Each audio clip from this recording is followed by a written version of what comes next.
بسم الله الرحمن الرحيم الحمد لله رب العالمين والصلاة والسلام على خير خلق الله محمد وعلى آله وأصحابه الكرام وتابعيهم بإحسان إلى يوم الدين.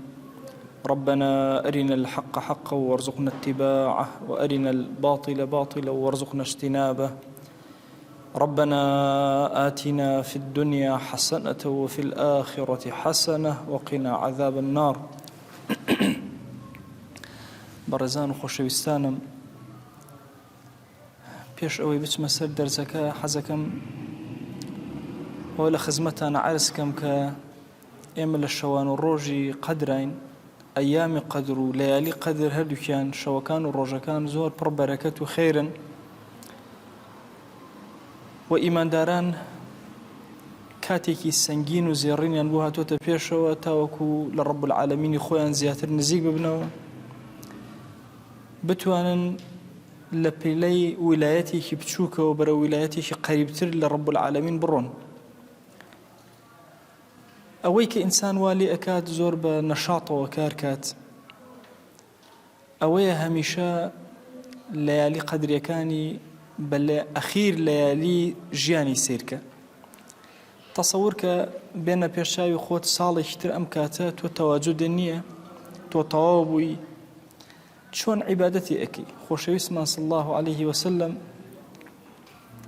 لە مەسەلەی نوێژە ئەفەرمێ صەلوا صەلاتە مودع، کاتێک کە نوێژە کرد نوێژ وا بکە کە ئەخیر نوێژتەوە خواحافیزی و ماڵئاوایی لە خەڵکەکەی، چۆن نوێژە جێبەجێ ئەکەی. بەخوا لەیالی قەدریش ئەو هەیە. ئێمە لەیالی قەدری پێشتر هەندێک دۆست و خۆشەویست لەگەڵمانە بوون، ئێستا هیچیان لەگەڵمانە نەمان. نازانین ئەم ساڵی کەیەت کێمان لەم کاروانە ئەکەوین و بەجێ ئەمێنین. بۆیە ئەبێ ئینسان ئیستعدادێکی ڕۆحی زۆر بەهێزی هەبێ بۆ ئەوەی هەموو چرکە لەحەزەیەک تەسەور کە ئەم شەو کە زیندوو ئەکاتەوە سبەی شەوی بە قسمەت نابێ. ئەگەر بەم ڕۆحەوە بێ عەبدایەتی کە بەخوا ئینجا چێژ وەرەگرێ. بەداخەوەڵم لە زەمانێکین زۆرێک لە چێژەکانمان لەدەستداوە لە تاعەت و دینداریە کە خۆشەویستمان صلی الله عليه وآله وسلم ئەفەرمێ یەکەیەکە گرێکانی ئیسلام لەدەست ئەدەن بەش لە حکمەوە دەست پێکا لە نوێژەوە کۆتاییەت. سەرەتا حکم لەدەست ئەدەن، وردە نوێژ لە کۆتاییە نوێژ لەدەست ئەدەن. بۆیە هەموو جارێک بڕێک لە چێژەکانە کەمتر ئەبێتەوە. پێویست ئەکا ئیستعدادێکی ڕۆحی زۆر بەهێزت هەبێ هەتا ئەوکو بتوانی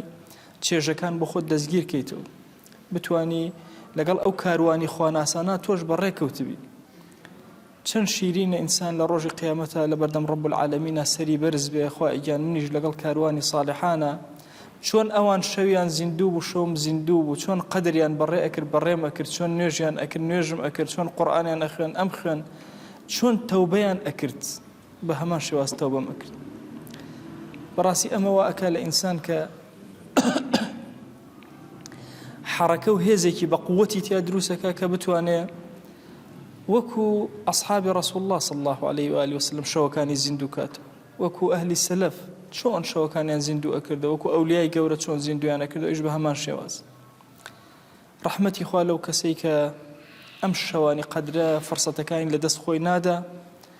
بە باشترین و بە جوانترین شێواز تاعەتەکانی ڕەب العالەمین بەرز ئەکات.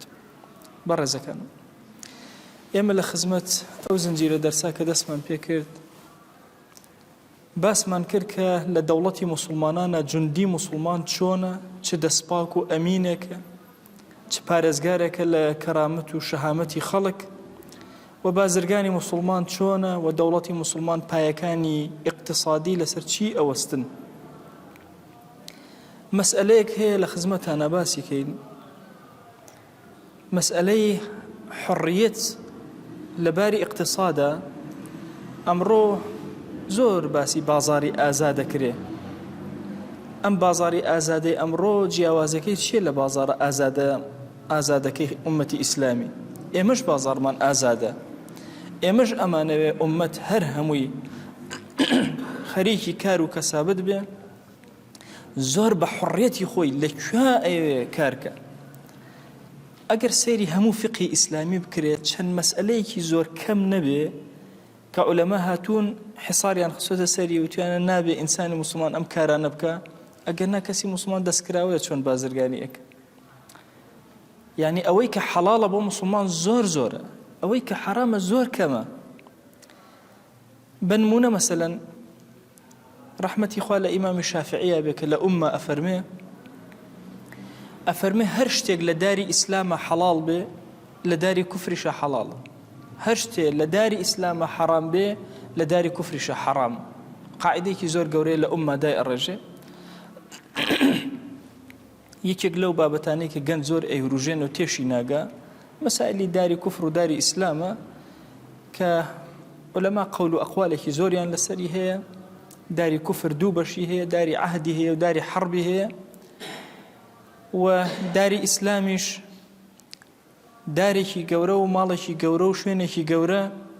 کە تەنها موسڵمانی تیا ناژی، موسڵمان و غێرە موسڵمانی تیا ئەژی. واتە دارول ئیسلام دارێکە شریعەتی خوا تەحەکومی تیا ئەکا، بەڵام ڕەبتی تەنها بە موسڵمانەوە نییە،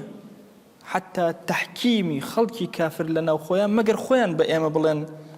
بە دینەکەی خۆمان ڕازین ئێوە حکوممان کە نەگەر حەقمان نییە بەسەریان و خۆیان قوڵات و وڵاتی خۆیان و هەر چۆن کاری خۆیانە بن بەڕێوە ئازادن. لە بەرامبەر ئەوەی کە زەکاتیان لێ وەرناگیرێ و لە جەنگ و جیهادیشە بەشداری ناکەن، جزیەیەکی بچوو کە دەرسی پێشوو باسم کرد لیان وەرەگیرێ بۆ خۆیان دانیشن. واتە دارول ئیسلام خالص نییە بۆ موسڵمانان تەنها موسڵمانی تیا بێ. دارول کوفریش ئایا خالصە بەس ئەبێ کافری تیا بێ موسڵمانی تیا نەبێ؟ هەندێک لە فوقەها و تویانە واجبە لە داری حربەوە تۆ هیجرەتکەی، بەڵام فوقەهای تروان نەفەرموو. عامەتی فوقەها فەرمویانە لە داری حربە ئینسانی موسڵمان ئەتوانێت بازرگانی کە، ئەتوانێت تیجارەت کە، و ئەو تیجارەتانەی کە ئەیکا هەمووی بە نەفع بۆ ئومەتی پێغەمبەری خوا صلی الله علیه و آله وسلم ئەگەڕێتەوە. هەندێک شتی لێ منع کراوە، بۆ نمونە منع لێ کراوە کە قورئان لەگەڵ خۆیان بەرێ بۆ بیلادی کوفر، نەبادا قورئان بکەوێتە دەستیان و ئیهانە بە قورئان بکرێت. وتوانە نابێ ئەدەواتی حربی و جەنگی لە کاتی جەنگا بفرۆشێ بە کافران، وتوان لە کاتی جەنگا، یعنی لە غێری کاتی جەنگا طبیعیە حتا توانێ مامەڵە و بازرگانی بە کاروباری عسکەری و جەنگی شەوە بکات. بەڵام لە کاتێکە کە جەنگ دروست ئەبێ نابێ کەسی موسڵمان بە هیچ شێوازێ بە جۆرێک لە جۆرەکان وەسیلە بێ بۆ زاڵبوونی خەڵکی کافر بەسەر خەڵکی موسڵمانە لە ڕووی تیجارەت و بازرگانیەوە.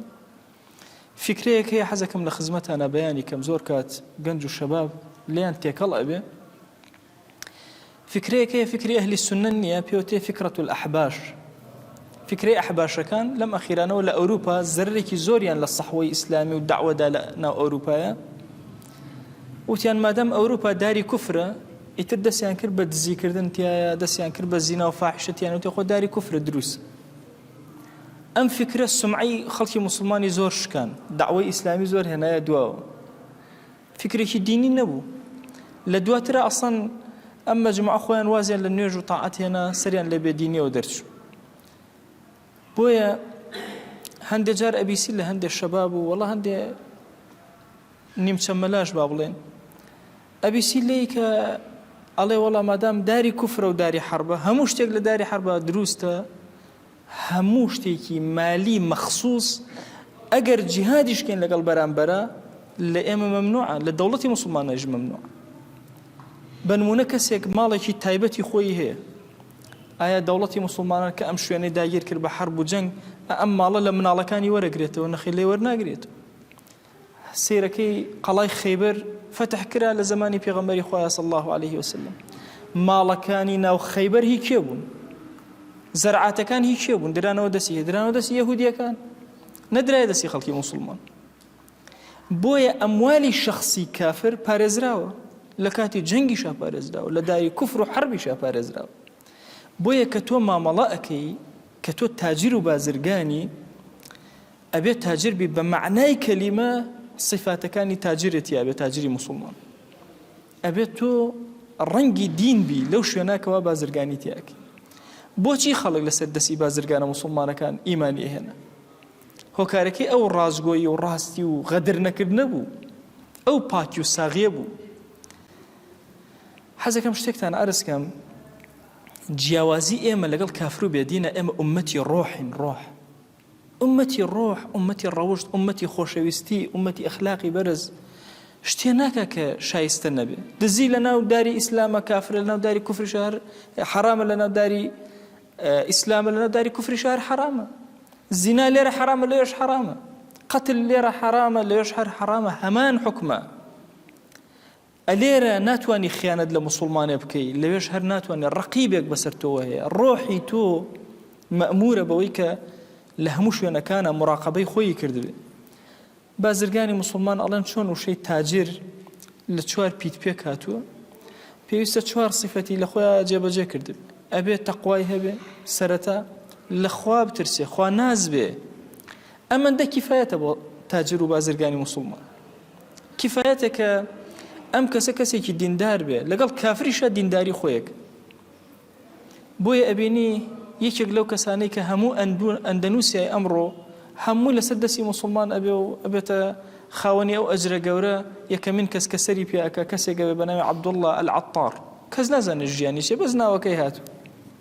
کەسێکی عەتر فرۆش ئەچێتە ناو ئەندەنووسیەوە،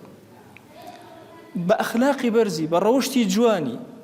وردە وردە کەسبی خەڵکێکە بەرەو دین. ئەفەرمون معلوماتی زۆر کەم بوو لەسەر دین. دوای داوای لە خەڵکی مسلمانە کرد بێن هاوکاری بکەن بەشکم پەیامەکەی خوا بگەیەن لەسەر زەویە. بەو ڕۆحە بەهێزە دینداریەی، بەو ڕەوشتە بەرزەی کاریگەری لەسەر هەموو خەڵکدانە. هەتا وەکو کچیەکێک لە پاشاکانی ئەوێ خۆی تەکلیفی لە باوکی کرد کە شوو بکا بە عەبدوڵڵا عەتار. سبحان الله، ئەم پاشایە لە ئەولادە کوڕەکانی کەسی نەبوو. دواتر لە عەبدوڵڵای عەتار خوای گەورە دوو کوڕی پێ عەتا کرد. ئەم دوو کوڕە دوای باوکیان بوونە ئەمیر و خەڵک لەسەر دەستی هەموو خەڵک مسلمان بوو لەسەر دەستیان. ئەخلاقی بەرزی خەڵکی مسلمان لەناو بێدینانە زۆر گەورەیە. بڕواکەن تەنانەت خەوارج دەستی نەبردەوە بۆ شتی ئەهلی ذیمی. بۆیە یەکێک لەو مەسەلانەی کە لەسەر خەوارج باسە کرێ، ئەڵێن خوێنی مسلمانیان حەڵاڵە کرد، خوێنی ئەهلی ذیمیان ئەپاراست. ماڵی مسلمانیان حەڵاڵە کرد، ئەیان خوارد، ماڵی ئەهلی ذیمیان ئەپاراست. بۆ چونکە ئەوەندە نەهی مشەدەد هاتووە لە پێغەمبەرەوە صلی الله علیه وسلم کە پارێزگاری بکرێ لە ئەموالی ئەو کەسانێک کە ئەهلی ذیمەن، لە شەرەفیان پارێزگاری ئەکرێ، لە هەموو شتێکی ئەوانە. یعنی پێغەمبەری خوا صلی الله علیه وسلم فەرمووی کەسێ زوڵمیان لێ بکە ئەوە من لێی بەریم لە قیامەتە لەو کەس. با مسلمانیش بێ نابێ زوڵمیان لێ بکە، خۆوانە کافرن، بێدینن. هەندێک جار فەرق و جیاوازی ئەکرێ لە نێوان ئەوەی کە ئەمە کەسێ بتپەرستە یان ئایا من ئەتوانم ماڵێکی خۆم بەکرێ بدەم بە کەسێکی بێدین؟ ئایا دروستە ماڵێکیان بدەمێ معبەدێکی تیا بکەنەوە، معبەدیان نەو بەکرێ بیان دەمێ؟ ئیمام ئەبوو حەنیفە قسەیەکی زۆر عەزیمی هەیە، ئەفەرمێ هەموو عولەما متفقن لەسەرەوەی دروستە ماڵەکەی خۆت بەکرێ بدەی بە کەسێکی یەهودی نەسارە یان نەسارە. دێ ئەم کەسە یەهودیە ئەم کەسە نەسرانیە، نەسرانیەکەیە چی ئەکا؟ ئەڵێ عیسا کوڕی خۆیە لە ماڵەکەی توێە، سەلیبێک دانێ و عەبدایەتی بووەک، سوژدەی بووە بە پەرستنی ئەکا. باشە ئەم کەسە کە شەریک بۆ خوا قەرار ئەدا لە ماڵەکەی تۆیە چۆن دروست بوو؟ ئەفەرمێت دەبا شوێنی عەبدایەتیشیان بەکرێ بدەیتە دروست بوو. بۆیە لە مەزهەبی ئیمام ئەبوو حەنیفە ڕزا و ڕەحمەتی خوای لێبێ کرانەوەیکی زۆر گەورەتر هەیە لە مامەڵەکردن لەگەڵ کافران و بێدینانە. گرنگ ئەوەیە تۆ بزانی تۆی مسلمان حڕیەتی هەیە لە بازرگانیە. لەکوێ بازرگانی ئەەکەی بیک؟ لەکوێی سەرزەویە؟ دارالحەربە، دارالعەهدە، دارالکوفرە، دارالشیرکە، هەرچی ناولێنێ تۆ حڕی لێ بازرگانی ئەەکەی بە مەرجی خیانەت نەکردن، صدق بوون بە ڕەوشتی بەرز کاریگەری دانان لەسەر خەڵک. تۆ بانخوازی. یەکەمین صفەتی تۆ تاجیرە ئەبێت تەقوات هەبێ، دووهەم لە ئەلفەکە بێ ئیستیقامەت هەبێ، هەر ڕۆژەی کاسپیە نەکەی، ڕێک پێ کاسپێ بکە تا خوای گەورە دەرو لێکەوە، تا فەن تیا پێ ئەەکەی، تا مەهارەت پێ ئەەکەی، جورئەتی هەبێت لە بڕیارە بزانە چۆن مامەڵە ئەەکەی، وە ڕەحمەت و بەزەییشت هەبێت. تەسەورەکەن خەڵکی موسڵمان چ بەزەییکی هەبوو بەرامبەر بە کافران و بێدینان. یعنی سیدنا عومەر ڕزا و ڕەحمەتی خوای لێبێ ئەفەرمێ کاتێک کە چوە شام، چوە لای هەندێک لە نەسارا، بینی هەموو لاشیان گەڕ بووە، گەڕ نەخۆشن. فەرمووی ئادەی لە عەتای موسڵمانان و سەدەقەی موسڵمانان بەمانە ببەخشن هەتاوەکو چاکە بنەوە ئەکەونەوە سەر پێی خۆیان، هیچ باکار و کەسابەتێ نەکەن و تێکەڵ بە خەڵکی نەکەن هەتا چاکە بنەوە، هەموو شتێکیان بۆ دابینکەن، زەمانی ژیانی بە کامیلی کردن. خوانە کافر بوون، بەڵام مرۆڤ لای خەڵکی موسڵمان زۆر گەورەیە. لە فقهی مەذهبی ئیمامی شافعی شتێکی زۆر جوان هاتووە، ئەگەر دوو کەس اختلافیان هەبوو مناڵێکیان لەبەردەسا بوو کەسێکی موسڵمانی زۆر متەدەین وتی کاکە ئەم مناڵە عەبدی منە کەسێکی کافریش وتی ئەمە کوڕی منە ئایا مناڵەکە ئەدرێ بە کامیان لە ئەحکامی شەرع هیچیان دەلیلیان نییە ناتوان یەکلایکەنەوە قازی موسڵمانان واجبە لەسەری مناڵەکە بدا بە کافرەکە چونکە مناڵەکەی دا بە کافرەکە حڕ ئەبێ مناڵک حڕیەت زۆر گەورەیە لە دینە کە حڕ بوو دوای خۆی گەشە ئەکا خۆی بڕیارە لەسەر عەقیدەی خۆی ئەدا وفطرەتی ئینسانەکان لەسەر ئیمانە و دواتر ئەم کەسە ممکنە بێتە ناو دائیرەی ئیسلام و دائیرەی ئومەتی پێغەمبەری خوا صلی الله عليه وسلم هەندێک خاڵی زۆر گەورە هەن لە بابەتی فقهی ئیسلامی بۆ مامەڵە کە بازرگانی موسڵمان ئەبێ زۆر ئاگای لێبێ هەر سیلعەیەک زانیت زەرر بە مرۆڤایەتی ئەگەیەنێ حرامە لەسەرت کڕین و فرۆشتنی پێوە بکەی هەر سیلعەیە بێ هەر جۆرێک بێ بە هەر شێوازێ بێ مادام ئەزراری هەبوو ئیتر تو ئەبێت لێی پارێزراوە بی و کڕین و فرۆشتنی پێوە نەکەی ئیتر حەبوو دەرمانێکە ئیتر جۆرە لە مخدراتە هەر جۆرێک لەم جۆرانە هەیە هەمووی مادام زەرری بۆ ئینسانیەت هەیە جگەرەیەکە چیە هەتا کۆتایی هەمووی حرامە لەسەر تۆ کڕین و فرۆشتنی پێوە بکەی واتە سەنگی مەحەک لە مەسئلەی کڕین و فرۆشتنە زەرر لە ئینسانیەت بەزەرەکە لە کافریش بدا بنمونە دەرمانێکی با بڵێن مخدرات بڵێ وەڵا ئەیفرۆشن بە کافر هەندێک فێڕق هەبوون ئەچون مخدراتیان لە ئەفغانستانەوە هێنایان بن بۆ دووەلی ئەوروپیان و قەیناکە بە ئەوان سەرگەردان بن نابێ ئەوە صفاتی ئەخلاقی ئەهلی موسڵمان نییە ئەهلی دین پیاوی مەردە فرت و فێڵ و دزی و تەڵەکە و ئەمانەی نییە ڕاستە و خۆ ئەمە زەرری بۆ خەڵک هەیە تەواو ڕایەگرم کافر و موسڵمان یەکسانە لە مەسەلەی ئەضرارە و هەر شتێ نەفعی هەبوو بۆ ئینسانیەت ئەوەی کە نەفعی هەبوو لە شەریعەتە حرام نەکرابێ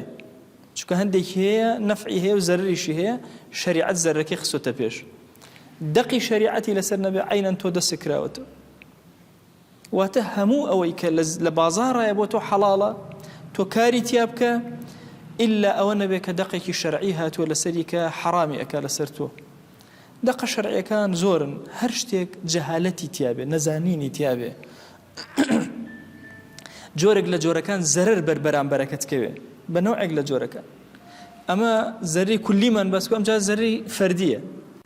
احتیمال ئەم کەسە خەڵەتاندنی بەرامبەرەکەتی تیابێ بۆیە لە شەریعەتە نەهی لێکراوە پێغەمبەری خوا صلی الله عليه وسلم نەهی کرد لە کەسێک کە ئەگەر لە ڕێوە هات لە خەڵکی لادێ ئەگەی لە سعری شار نەبوو تۆ بچی لە قەراقی شارەوە شتی لێ بکڕ فەرمی با بێتە ناو بازار چاو بکاتەوە اینجا شتەکەی لێ بکڕ خۆ لەویا تۆ قازانشتەوەکو موسڵمان نە بەڵام نەوەکو کەسەکە فێڵێکی لێ بکرێ شەریعەت ڕایەگرێ و هەر شتێک لە بەیعە ئەوانەی کە نصوصی لەسەرە مەسەلەن عارەق خواردنەوەیە مەسەلەن عارەقە بۆ نمونە بەرازە سەگە ئەوانەی کە لە شەریعەتە نەهی لێکراوە هەمووی منهیاتە هیچ مەجالێکیان نامێنێتەوە گرنگترینیشیان ئەوەی کە ڕیبایەتی ئەکەوێ ئەدنا ڕیبا لە هەر شتێکە هەبێ لە شەریعەتە حرامە چونکە ئەم فقهەی ئێمە لەسەر ئەوە دامەزراوە کە خوای گەورە بەیع و معاملەی حەڵال کردو بۆ ئێوە حرامی کردو لەسەرتان ڕیبا بۆیە هەموو دەرگاکانی ڕیبا دائەخرێن لە فقهی ئیسلامیە بۆیە توی موسڵمان لە ناو بازرگانیە لەگەڵ ئەو ئەخلاقە بەرزەتە ئەزانی چۆن مامەڵەکەی واتە ئایا منی موسڵمان لێرە لەسرم حرامە ئەگەر کەسێ حڕ بێت بیفرۆشم پێغەمبەری خوا صلی الله عليه وسلم لە ڕوایەتێکە فەرمێ لعن الله من أكل ثمن حر لعنەتی خوا لەو کەسەی کە کەسێ حڕ و ئازادە ئەچێ ئیکا بە عەبد و ئەیفرۆشێ مناڵێ ئەدزێ ئەیفرۆشێ طبعا وا تەسەوور مەکەن ئەم شتانە نەبێ هەتا ئێستش گرانترین مامەڵە لە جیهانە بریتیە لە مامەڵە بە گۆشتی سپیەوە کە ئەو ئافرەتانن ئەفرۆشێن و ئەکڕن وا تەسەوور نەکەن جیهانی ئەمڕۆ جیهانێکی طبعا ئەمڕۆ هیچ کاتێک نەبووە جیهان بەقەدر ئەمڕۆ نیفاقی تیابێ نیفاق کە عەدالەتی خوا لەسەر زەویان نەما کوفر نەهاتە جێی نیفاق هاتە جێی تۆ سیرکەن بەڕواکە و قەراراتی ئومەمی متحیدە و ئەمانە خوێنێتەوە شتی جوان جوانی تیە بەس لە ئەرزی واقعە ئەسڵ و ئەساسی نی هەمووی درۆ نیفاقە بۆیە پێغەمبەری خوا صلی الله عليه وسلم نەهی لێ کردووی کە کەسێکی ما بڵێن عەبد حڕ بکەیتە عەبد و پارەکەی بخۆی ئەمە لەناو دەوڵەتی موسڵمان هەوایە لەناو کافریشە هەروایە ئەوە بکەیت نابێت خەڵکی موسڵمان نەزیهە لەم شتانە پاکە لەم شتانە ئەزانێت چۆن کاری خۆی لەناو دەوڵەتی موسڵمانە حرامە ڕیبا بخۆی لەناو کافرانی شار حرامە ڕیبا بخۆی هەر عینی شتە ڕیبا هەر ڕیبایەکە لەسەر تۆ حرام کراوە بۆیە ئومەتی پێغەمبەری خوا صلی الله عليه وسلم زۆر پێویستی بە بازرگانەکانی هەیە ئەبێ فەتحی جیهان کەن بازرگانەکە نابێت داخراو لە ئاستێکی بچووکە بیرکەنەوە مامەڵەکەن خەڵکی موسڵمان پێویستی بە کۆکردنەوەی مادەیە بەڵام بە ڕەوشت بە ئەخلاق حەضارەتی ئێمە لەسەر ڕەوشت و ئەخلاق بنیادنراوە لەسەر ڕەحمەت بنیادنراوە مەگەر پێغەمبەری خۆمان صلی الله عليه وآله وسلم ڕەحمەتە للعالەمین نییە عالم مەگەر کافر و موسڵمان ناگرێتەوە بەخوا تۆی موسڵمانی بازرگانیش ئەبێ ڕەحمەت بی بۆ هەموو عالم بۆ هەموو جیهان والله ئەگەر ئێستا لەم شارەی ئێمە کەسێکی کافری بێدین زۆر بێدین ئەلەم شارەی ئێمە بێ برسی بێ ئێمە ناوی نەدەینە هەموومە گوناهبارە بین ئێمە ئومەتی ڕەحمەتین ئێمە مرۆڤایەتی ئەپارێزین ئێستا لە مردن ئەیپارێزین ئومێدمان هەیە خوای گەورە هیدایەتی بدە مەگەر خۆشەویستمان صلی الله عليه وآله وسلم دوعا ناکا بۆ ئەهلی طائف بینما ئەوان بەربارانی ئەکەن و خراپە بەرامبەری ئەکەن ئێمە ئەم ئومەتین بۆیە حڕیەتی ئێمە لە کار و بار و بازرگانیمانە بۆ ئەوەیە پەیامی خوا لەسەر زەویە بچەسبێن هەموو ئەفریقیا دیقەت بدە سین بەچی ئیسلام گەیشتۆتە ناوی حتا پێغەمبەری خوا صلی الله عليه وسلم لە فەرمایشتێکە ئەفەرمێ ئەگەر ویستان بچن بەسەر قەومێکە بدەن لێ مەدەن چاوەڕێکن هەتا بەرەبەیانیە بەسەریە نەبادا بانگ بدەن چکە لەوە ئەچێ ئەی جێشی موسڵمانان پێش ئێوە جێشە بەهێزەکەی تاجیرەکان گەیشتبێتە ئیسلامی پێگەیاندبێ ئیسلام گەیشتبێتە ئەو شوێنە بەبێ ئەوەی چەکی پێگەیشت بێ بۆیە پێشەوە شەو مەدەن بەسەریانە چاوەڕێکن بۆ بانگی بەیانی ئایا بانگ ئەدرێ لەو شوێنە شاعیرەی خوا بەرزەکرێتەوە یان نا بۆیە عولەما ئەفەرمون دلیل لەسەر شاعیرەی دەسەر دارولئیسلام چییە ئەبزانی ئەم شوێنە خەڵکی موسڵمانی لێ یان نا بریتێ لەوەی تقام شریعة الله فيه ئەم لا شریعەتی خوا لەم بەلدەیە لەم شوێنە لەم دارە ئایا هەیە یان نییە بانگ ئەدرێت جمعە ئەکرێت جەماعەتەکرێت ئەمانە شاعیرەکانن بۆی هەندێک جار جێشی ئیسلامی کە ئەگەیشتە قەراخی شوێنێک سەیری ئەکرد پێش ئەوە دڵەکان فەتح کراون ئومەتی پێغەمبەری خوا صلی الله عليه وآله وسلم لە ئەمڕۆیە لە مجاهیدەکان زیاتر پێویستی بە بازرگانەکان خوا جەل جەلاله هەمیشە لە قورئانە کە باسی جیهادەکە جیهادی ماڵ ئەخاتە پێشەوە لە دوو شوێنانە کە جیهادی نەفس ئەکەوێتە پێشەوە ئەگەر نا جیهادی ماڵ لە پێشەوەیە جیهادی ماڵ زۆر گەورەیە کەسی موسڵمان بەم داهاتەی خۆی کاری ئومەتی ئیسلامی بکە تەسەورکەن نمونەیەک لە خزمەتانە بێنمەوە بۆی بزانین کە دەوڵەتی موسڵمان چۆن ئەچێ بەڕێوە بە هیمەتی خەڵکی موسڵمان یعنی ئێستا بیرکەنەوە لە مزگەوتەکان ئێستا سەیری ئەم مزگەوتە تحفە جوانەکەی بکە هەموو مزگەوتەکانی تر لە کوردستانە سیرکە بیرکەنەوە ئەگەر کەسی خێرخواز نەبووایە ئەم کاری خوای جێبەجێ بکردە ئێستا مزگەوتەکان چیان لێهات بوو بەدەست ئەم خەڵکە عەلمانیەوە چه خزمەتێکی مزگەوتەکان نەکرد کام خزمەتە لە حکوومەتەوە هات بوو ئەم مزگەوتانە چی شتێکی پێ ئەدرا ئێستا هەمویان وێرانە و تەپی بوون بەڵام تۆ سیر کە جار بەجار جوانتر ئەبێ بەڵکو چی خەڵکی موسڵمان پارەی خۆی کۆ ئەکاتەوە ماندوو ئەبێ لە بازاڕە یە لەم حەضارەتە جوانە سەرفیەک ئەمە بەشێکی بچووکە لە وەقفی ئیسلامی خۆ ئەگەر وەقف هەمووی بێتەوە سەر قاچەکانی خۆی بەخوا خەستەخانەشت ئاوا ئەبێ قوتابخانەشەوە ئەبێ فەقیخانەشەوە ئەبێ هەمووی ئەوها ئەبێ هەمووشی ئەچێ بەڕێوە بۆیە بازرگانە موسڵمانەکان ئەرکێکی زۆر گەورە لەسەر شانیانە بەخوا ئەرکی دەوڵەتداری بەشێکی زۆری لەسەر شانی بازرگانی موسڵمان بۆیە هەمیشە بەتابەتی لەم زەمەنە و ئەم قۆناغی کە بەرەو پیرمان دێ قۆناغی کۆکردنەوەی مادەیە بۆ خەڵکی موسڵمان ئەبێ خەڵکی موسڵمان لە ڕۆ دارایەکەوە زۆر پێشکەوت بێ وەخواش زۆر لطفی لەگەڵا کردوین تەسەور کە مادەیەکی زۆر لە بەردەم خەڵکی موسڵمانە زۆر بە ئاسانی کۆ ئەبێتەوە جهد و جیهادێکی شەو ڕۆژی تۆی ئەوێ ماندووبوونیە تەمەڵ مەبە بڕواکە ئینسان ئەگەر دراوسەیەکی کافری هەبێ زۆر مانوو ئەبێ زۆر ئەگەر دراوسەیەکی کافرت هەبێ لەگەڵ ئەوە ئەم هەموو ئیحسانەی لەگەڵا ئەکەی ئەرکی دەعوە و بانگەوەز کەوتووە سەرشانە بۆی ئەو کەسە ڕاکێشی ئەبێت تۆ خزمەتی کەی دوو جار خزمەتی کەی مسلمانەکە لەوە چ جارێ بکەی ئەم دوو جارەکەی لە پێناوی ئەوەی بهێنی بەرەو ئەم ئاینە پیرۆزە لە هەر شوێنێکیشە کە کارت کرد وەکو کەسێکی مسلمان چوویتە ناو ئەوروپا چوویتە ناو وڵاتی کوفرەوە لە هەر شوێنێکی ئەم سەرزەویات تۆ کارت کرد ئەبێ ئاگال لە دینداریت بێ ئەبێ ڕەمزی دین بی ڕەمزی ڕەوشتی بەرز بی ڕەمزی نەکردنی خیانەت بی مەترسە لەوەی زەرەکەی تەسەور کە لەم بازاڕە ئازادەی ئەمڕۆیە تۆ گرنگ ئەوەیە پارە کۆکەیتەوە بە هەر شتێک کۆی ئەەکەیتەوە کۆی کردەوە چۆن ملی خەڵکە شکێنی بشکێنە بەڵام نا بازاڕی ئازادی ئێمە بازاڕی سدقە بازاڕی ڕازگۆییە بڕۆ ناو بازارەوە بە سدق کار و کەسابەتێک ئەبزانە خۆی گەورە چه بەرەکەتێکت ئەدات بزانە چۆن سەر ئەکەوی بۆ تەسەوڕەکەن لە جیهانە خەڵکی مسلمان لە ڕووی مادەوە لەسەرەوە نییە بۆ ملیارێرە جیهانیەکان بێنە بزانە چەندێکی خەڵکی مسلمانی تێ بزانە ئەوان چەندێک لە پێشەوەن بۆ یەوە تەسەوڕ مەکە تۆی مسلمان دەورێ گیراوە ئیتر ئەگەر دەستبەری بۆ حەڵال کاسبی و پێ ناکرێ بەعەکسەوە تۆی مسلمان دەستیش ئەبەی بۆ حەڵال و کار و کەسابەتیشی پێکرێ فکرەیەک هەیە کۆتا قسەم لە خزمەتانە گەنج هەمیشە ئەڵێ باوردە وردە خۆم دامەزرم اینجا کاسبی دەست پێک ئەمە زۆر هەڵەیە ئینسان لە گەنجیە ئەبێت تەواو پەلی خۆی کوتابێ بۆ کەسابەت کاری خۆی بە باشی کردبێ خۆی دامەزراندبێ ئەرکەکانی تۆ لە دوای 40 ساڵیەوە قورسە بێ اینجا ئەرکی قورس و مەساریفی قورس ڕوتێ ئەکا بۆیە پێش ئەوە تۆ ئەبێ بە ئازایانە لە بازاڕە کاری باشی خۆتێ کردوێ مامەڵەی باشی خۆتێ کردوێ ئەمە ئەوە ناگەیەن لە 40 ساڵیە تۆ بوەستی بڵێ وەخوا ئیتر من تەواو نا حتا ئەو لەحظەیە کە ئەمری تۆ بازرگانی ئەکەی ئەنی بیرکەنەوە پێغەمبەری خوا صلی الله عليه وسلم یعنی لە ئەواخری کاتەکانی ژیانیە درعێک لە یەهودیە گۆرەگرێ بە ڕەهن باشە تەسەور کە درعێکی لێ وەرگرتووە شتێکی بە ڕەهن لە بەرامبەرادان ئەگەر ئەم درعم نێنە ئەم شتە بفرۆشە بۆ خۆت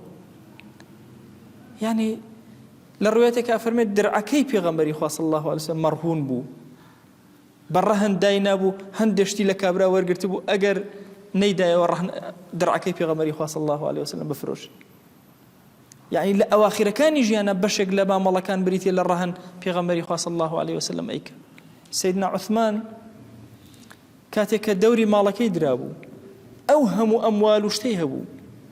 ئیمامی عوثمان چی ئەکرد لە ئەمواڵەکانی ئەلەو کاتە مامەڵەیە کرد بە عەبد و جاریەکانی وتی هەر کەس عەبدەکانی هەموو شمشێریان دەرهێنا بوو وتی هەر کەس شمشێرەکەی دانێ ئازادە تەسەوەر کە لەبەرەوەی خوێنی مسلمانان ئەوە نەبێ لەو لەحظە ئەو بیری لە شتێکی ترە هەر کەس شمشێرەکەی دانا ئازادە ئەم بەشێکە لە مامەڵەکردن شمشێرەکەیان دانا هەمویان ئازاد دوای ئیمامی عوسمان عەبدەکانی نەمابوون هەمویان ئازاد بۆیە لە ئەخیری ساتەکانی ئینسان ژیانیە هەتا ئەخیر لەحظە کار و کەسابەتەکە ناوەستێ بە پێی حاڵ و مەقامی خۆی چەندێ پێی کرا چەندێ بۆی گونجا کەسی مسلمان تەمەڵ نییە کەوتوو نییە ئێمە ئومەتێکین ئومەتی ڕەوشتی بەرز ئومەتی هەستانەوە خۆمان لە هەموو حرام ئەپارێزین بەڵام ئەگەر پارەی سەرزەوی هەمووی کۆ بکرێتەوە لای کەسێکی مسلمان بتوانێت کۆی کاتەوە گوناهبارە بێ ئەگەر کۆی نەکاتەوە ئەبێ کۆی کاتەوە ئومەت پێویستی بە مادەی توجار و بازرگانەکانێتی بۆیە ئەوەی کە ئەمڕۆ لە پێشینەی هەموو شتێکەوە خەڵکی بازرگانی مسلمان ئەیکا بەڕاستی کارێکی زۆر گەورەیە وەجێی دەستخۆشێکی زۆر گەورەیە بڕواکەن ئەگەر خەڵکی بازرگانی مسلمان نەبووایە و زەکات و سەرفیترە و سەدەقاتی خەڵکی ئازا نەبووایە لەناو بازاڕە بڕواکەن ئێستا خەڵکێکی زۆرمان بەسەر جادەوە ئەو تەسەوورکەن ئێمە یاسا و حکم و تەحکیمی عەلمانیەتمان بینی کە چەند شپرز و شپڕێوە دەوەرە ئەگەر خەڵکی مسلمان نەبووایە لە ژێرەوە کارەکانی ڕاگرتە ئەو خەڵکە هەژارەی ڕاگرتە ئەوە ئێستا چیمان لێ بقەومایە چۆنمان لێ بەهاتەیە بۆیە عەزیزانم ئەرکێکی خوایی گەورە بەسەر بازرگانەکانمانەوە هەیە بەو ئەخلاقە بەرزە و بەو ڕەوشتە بەرزە لە کوێی جیهانە بە حوڕەتی خۆت خەریکی کار و مامەڵە بە سنوورەکانی خوا مەبەزێنە لعل رب العالمین ڕەحمەت و بەزەیی و میهرەبانی خۆی بەسەرمانەدا ئەبارن خوای گیان داوات لێ ئەکەین یا ئیلاهی ئێمە بە دڵ و بە ڕۆح بەخوا پەروەردگارە دینەکەی تۆمان خۆشێ بەخوا نەسڕەتی دینەکەی تۆمان ئەوێ یا ئیلاهی هەموو هەنگاوێک و نەفەسێکمان بۆ ئەوەی عەدالەتی تۆ لەسەر زەویە بچەسپێت و بگەڕێتەوە یا ئیلاهی داوات لێ ئەکەین بەم حوب و خۆشەویستیمان بۆ دینەکەت ڕەحمەت و بەزەیت بەسەرمانە ببارێن قبولمان کە یا رب العالمین. خوای گیان زیندوکردنەوەی شەوانی قەدرمان لێ قبول کە یا ئەکرەم الئەکرەمین. خوای داوات لێ ئەکەین ئەعتیکافەکانمان لێ قبول کە، یا ئیلاهی قورئان خوێندنەکانمان لێ قبول کە، ذیکرەکانمان لێ قبول کە، هەر دوعایە بۆ تۆی بەرزەکەینەوە لێمان وەرگرە. یا ئیلاهی داوات لێ ئەکەین ڕزقی حەڵاڵی پاکمان بدەرێ، یا ئیلاهی ڕزقی حەڵاڵی پاکمان بدەرێ یا ئەکرەم الئەکرەمین. خوای ئێمە داوای ڕزقی کەمت لێ ناکەین، یا ئیلاهی داوات لێ ئەکەین ڕزقێکی حەڵاڵی پاکی زۆرمان بدەیت یا ئەکرەم الئەکرەمین. یا ڕەبی خوای گیان داوات لێ ئەکەین بە ڕەحمەت و کەڕەمی خۆت مادەی سەرزەوی بخەرە دەستی خەڵکی موسڵمانەوە یا ئەکرەم الئەکرەمین. خوایە خۆشەویستی مادە لە دڵمانە دەربهێنە و بیخەرە ناو دەستمانەوە یا ئەکرەم الئەکرەمین. یا ڕەبی خوایە تەمەڵی زۆرمان کردووە، گوناهی زۆرمان بەرز کردوێتەوە، یا ئیلاهی داوای لێبوردنت لێ ئەکەین لەو کارانەی هاتە سەرشانمان و جێبەجێمان نەکرد. خوای داوای لێبوردن لێ ئەکەین لەو کار و کەسابەتانەی کە هاتە ڕێمان و نەمان کرد یا ئەکرەم الئەکرەمین. خوای داوای لێ ئەکەین بە ناوی جوانت بە صیفەتی بەرزە بە ئیسمی عەظەمت دەرگاکانی خەیر بەسەر ئەم ئومەتا بکەرەوە یا رب العالمین. یا ڕەبی خوای گیان ئەو دەوڵەتەی کە ئێمە مەئمولە لەلامان و لە فکر و عەقڵمانایە کە یاساکانی تۆ جێبەجێکە، یا ڕەبی خوای گیان مەمان مرێنە لەم سەرزەویە تاوەکو لە سێبەریە ئەحەوێینەوە یا ئەکرەم الئەکرەمین. خوای داوای لێ ئەکەین بە ناوی جوانت بە صیفەتی بەرزە بە ئیسمی عەظەمت خوای لە گوناهی دایک و باوکمان ببورە، خوای لە گوناهی برا و خوشکەکانمان ببورە، خوای لە گوناهی خێزان و مناڵ و هاوسەرمان ببورە، خوای لە گوناهی خزم و کەسوکارمان ببورە. یا ئیلاهی داوات لێ ئەکەین بە ڕەحمەت و بەزەی خۆت لە گوناهی خۆشەویستانمان ببورە، یا ئیلاهی لە گوناهی مامۆسا و قوتابیمان ببورە. یا ئیلاهی داوات لێ ئەکەین لە گوناهی ئومەتی پێغەمبەری خوا صلی الله عليه و آله وسلم ببورە. یا ئیلاهی داوات لێ ئەکەین بە ناوی جوانت بە صیفەتی بەرزە بە ئیسمی عەظەمت ڕەحمەت و کەڕەمی خۆت بەسەر ئەم ئومەتا ببارێنە. یا ئیلاهی داوات لێ ئەکەین بە ڕەحمەت و بەزەی خۆت لە گوناهی مردوەکانمان ببورە، لە مردووی ئومەتی پێغەمبەری خوا صلی الله عليه و آله وسلم ببورە. یا ڕەبی خوایە لە ئەهلی تەوحید و ئیمان لە ئومەتی خۆشەویستمان و ئومەتانی تر لە هەر هەمویان ببورە یا ئەکرەم الئەکرەمین. یا ڕەبی خوایە داوات لێ ئەکەین بە گەورەی و کەڕەمی خۆت یا ئیلاهی هەموو حاجەکانمان جێبەجێکە. خوایە ئەومان بێ حاڵ و ماڵە ماڵداریکە، ئەومان بێ مناڵە مناڵی پێ عەتاکە، ئەومان بە مناڵە مناڵەکانی ساڵحکە. یا ئیلاهی داوات لێ ئەکەین بە ناوی جوانت بە صیفەتی بەرزە بە ئیسمی عەظەمت ئەوەمان خوایە گرفتێکیە گرفتەکەی بۆ چارەسەرکە، ئەومان قەرزارە قەرزەکانی بۆ بدەرەوە. یا ئیلاهی داوات لێ ئەکەین ئەومان نەخۆشە شیفای بۆ بنێرە، خوایە شیفا بۆ نەخۆشەکانمان بنێرە یا ئەکرەم الئەکرەمین. یا ڕەبی خوایە ئەومان تووشی گوناهێک هاتووە یا ئەکرەم الئەکرەمین، خوایە گیان لە گەوزاوی گوناهەکە دەریکە یا رب العالمین. خوایە زەلیلی ناو گوناهمان مەکە، خوایە زەلیلی ناو گوناهمان مەکە، یا ئیلاهی زەلیلی ناو گوناهەکانمان مەکە یا ئەکرەم الئەکرەمین. یا ڕەبی خوایە داوات لێ ئەکەین بە ناوی جوانت بە صیفەتی بەرزە بە ئیسمی عەظەمت زەلیلی ناو گوناهەکانمان مەکە یا ئەکرەم الئەکرەمین. یا ڕەبی خوایە داوات لێ ئەکەین بە ڕەحمەت و کەڕەمی خۆت هەر یەکەمان کۆمەڵە گوناه توش بووین و خۆمان پێ چارەسەر ناکرێت، دەرەقەتی نەفسمان ناین، دەرەقەتی شەیطان ناین، دەست ئەکرین بە حەبلی تۆ یا رب العالمین. هانا بە ڕەحمەتی تۆ ئەهێنی لە گوناهەکان پەنامان بدە و ڕزگارمان کە یا رب العالمین. یا ڕەبی خوای گیان داوای لێبوردن لێ ئەکەین لە هەر گوناهێ لەمەوە پێشکردومانە، خوایە لێمان خۆش بە لە هەر گوناهێک لەمەوە دوعایکەین و فریای تەوبە ناکەوین یا رب العالمین. خوایە لەم دنیای دەرمان مەکە بە ئیمانەوە نەبێ، لەم دنیای دەرمان مەکە بە شایەتومانەوە نەبێ.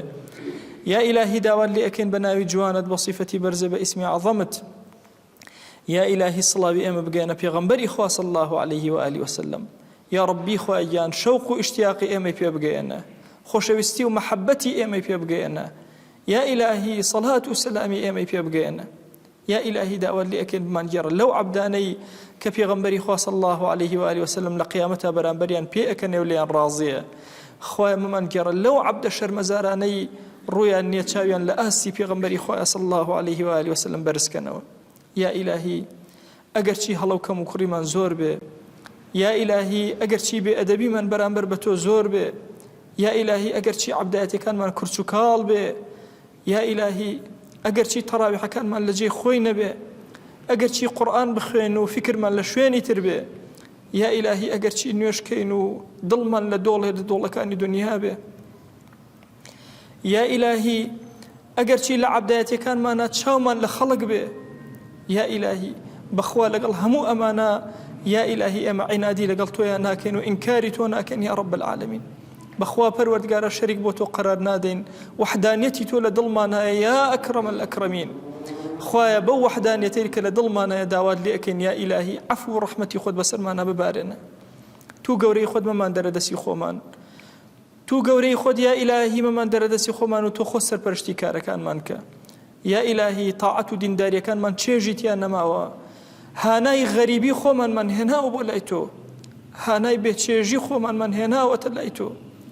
یا ئیلاهی چێژ بگەڕەوە ناو تاعەتەکانمان یا ئەکرەم الئەکرەمین یا ئیلاهی داوا لێ ئەکەین بە ڕەحمەت و بەزەی خۆت بە کەڕەمی خۆت یا ئیلاهی دڵمان پڕکە لە خۆشەویستی دینەکەت خوایە تاعەت لە لامان شیرین کە عسیان لە لامان ناشیرین کە خوایە گیان داوات لێ ئەکەین ئەم مانگی ڕەمەزانە بەسەرمانە تێنەپەڕێ لەو عەبدانەمان قبول کە یا ئیلاهی کە لێیان خۆش ئەبی کە ڕزگاریان ئەکەی لە ئاگر عتقمان کە لە ئاگر یا ئیلاهی داوات لێ ئەکەین بە ڕەحمەت و بەزەی خۆت بە کەڕەمی خۆت دڵمان ئارام کە خوایە ماڵەکانمان ئارام کە یا ڕەبی خوایە ژیانمان پڕ ئارامی کە یا ئیلاهی گۆڕەکانمان پڕ ئارامی کە خوایە لە ساحەی مەحشەرە ئاراممان کە یا ئیلاهی لە ڕۆژی محاسبە و حساب و کتابمانە ئاراممان کە یا ڕەبی پەروەردگارە داوات لێ ئەکەین بمان گێڕە لەو عەبدانەی بەسەری بەرزەوە بەدەستی ڕاستیان نامەی ئەعمالیان وەرەگرن یا ڕەبی خوایە شەرمەزاری بەردەم دیوانی خۆتمان مەکە خوایە شەرمەزاری بەردەم دیوانی خۆتمان مەکە یا ئیلاهی خوایە بمان گێڕە لەو عەبدانەی کە لە ڕۆژی قیامەتە چاکەکانیان هیچی ناڕوات و هەمویان بۆ ئەگێڕیتەوە یا ئەکرەم الئەکرەمین خوایە بمان گێڕە لەو عەبدانەی کە هەڵەو کەم و کوڕەکانیان بە ئەندازەی ئەوە نەبووە کە هەموو ئیحسانەکانیان ببە یا ئیلاهی ئێمە هەڵەی زۆرمان لەم هەموو مانگەیە بۆ تۆ بەرز کردەوە تۆ بە ڕەحمەت و کەڕەمی خۆت بە بەزەی خۆت بە دەوڵەمەندی خۆت بە سەخاوەتی خۆت ئێمە دگەیاندە لەیالی قەدر یا ئیلاهی ئەم لەیالیە بەسەرمانە تێنەپەڕێ لەسەر جەم گوناهمان بورابی خوایە داوات لێ ئەکەین لەسەر جەم گوناهمان ببورە یا ئیلاهی لەسەر جەم گوناهمان ببورە پاکمان کەرەوە یا ئەکرەم الئەکرەمین دڵ و خەیاڵمان پاککەرەوە یا ئیلاهی دەست و زمانمان پاککەرەوە یا ئیلاهی داوێن و عەورەت و قاچەکانمان پاککەرەوە یا ئیلاهی خوایە داوات لێ ئەکەین لە گوناهی چاوەکانمان ببورە یا ئیلاهی لە گوناهی گوێکانمان ببورە یا ئیلاهی لێت ئەپاڕێنەوە لێت ئەلاڵێنەوە ڕەحمەت و بەزەی خۆت بەسەرمان ئەببارێنە خوایە تۆ خۆت ئاگات لێیە ئێمەی گوناهباری خەجاڵەتبار زۆر گوناهمان بۆ تۆ بەرز کردەوە تۆ سەترت کرد ئێمە شاردەوە یا ئیلاهی تۆ زۆر کەریمی هەر کەس بشاریتەوە لە ئاخرەتە فەسحی ناکەی یا ئیلاهی لە ئاخرەتە فەضەحمان مەکە یا ئەکرەم الئەکرەمین یا ڕەبی خوایە داوات لێ ئەکەین بە ڕەحمەت و کەڕەمی خۆت خوایە گیان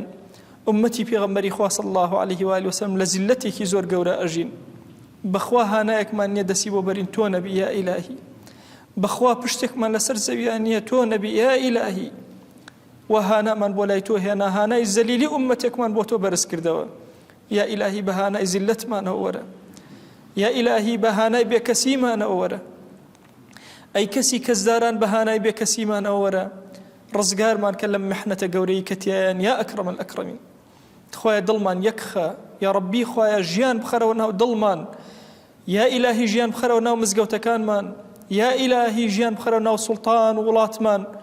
یا ئیلاهی داوات لێ ئەکەین بە ڕەحمەت و بەزەی خۆت بە کەڕەمی خۆت ئەم دوعانە لەم عەبدە گوناهکاران قبول کە یا رب العالمین یا ربی خوایە لێت ئەلاڵێنەوە لێت ئەپاڕێنەوە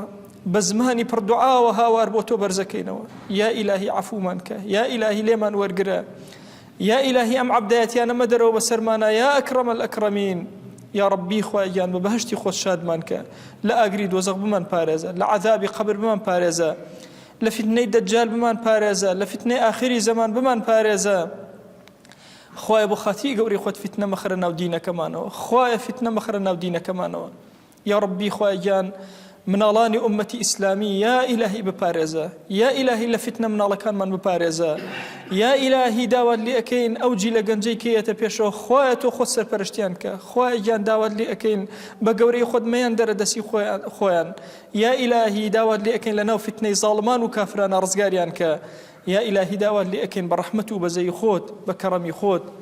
خوایە ئەم دوعانە لەم عەبدانە وەرگرە یا ئیلاهی ئەم دەرسانەمان لێ قبول کە ئەم گوێگرتنانەمان لێ قبول کە